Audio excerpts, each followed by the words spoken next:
بسم اللہ الرحمن الرحیم۔ ایک بھائی نے سوال پوچھا، وہ کہتے ہیں کہ ماہ رجب المرجب کا مہینہ جو ہے وہ شروع ہو چکا ہے، تو وہ پوچھتے ہیں کہ اس ماہ مبارک کے اندر روزے کتنے رکھنے چاہیے اور ان کا جو ثواب ہے وہ بھی ہمیں بتا دیجئے۔ جس بات کو اپنے ذہن کے اندر رکھیں کہ ماہ رجب المرجب کی بہت زیادہ فضیلت ہے۔ اگر آپ حدیث مبارکہ کو پڑھیں تو نبی پاک صلی اللہ علیہ وآلہ وسلم کا فرمان عالی شان ہے۔ حضور فرماتے ہیں کہ رجب شہر اللہ، یہ رجب جو ہے یہ اللہ کا مہینہ ہے۔ اور پھر حضور فرماتے ہیں وشعبان شہری، اور شعبان میرا مہینہ ہے۔ اور پھر حضور فرماتے ہیں کہ رمضان شہری امتی، رمضان میری امت کا مہینہ ہے۔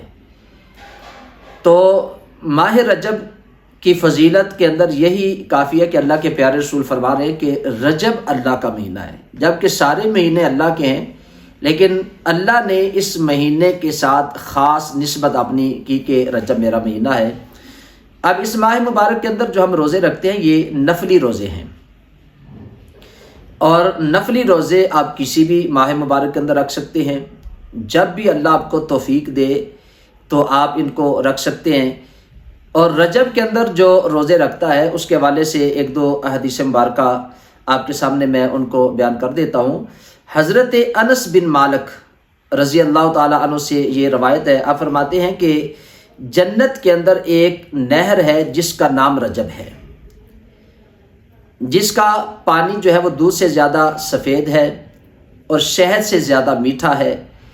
تو نبی پاک صلی اللہ علیہ وسلم نے فرمایا کہ جو ماہ رجب کے اندر روزہ رکھتا ہے تو اللہ تعالیٰ اس بندے کو اس نہر سے شراب فرمائے گا، یعنی اس کو اس نہر سے پلائے گا۔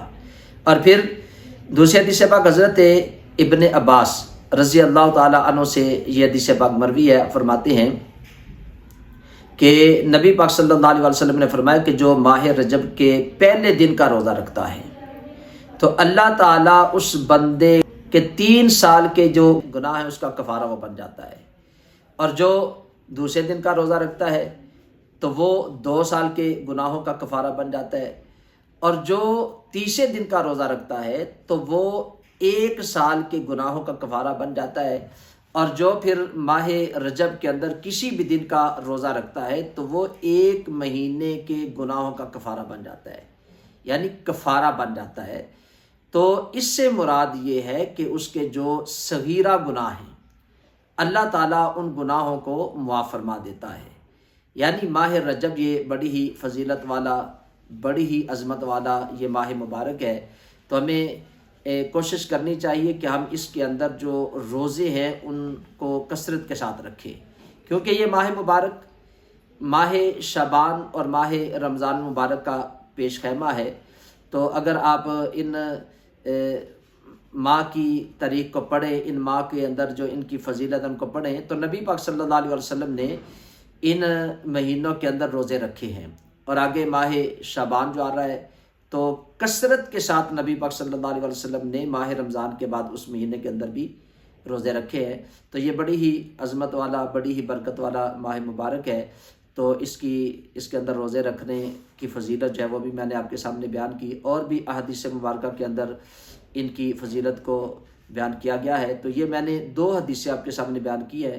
اللہ تعالی ہم سب کو ماہ رجب المرجب کے روزے رکھنے کی، اس میں کثرت کے ساتھ ذکر کرنے کی، کثرت کے ساتھ اس کے اندر عبادت کرنے کی، جو فرائض ہیں ان کے ساتھ ساتھ نوافل جو ہے ان کو بھی ادا کرنے کی اللہ ہم سب کو توفیق عطا فرمائے۔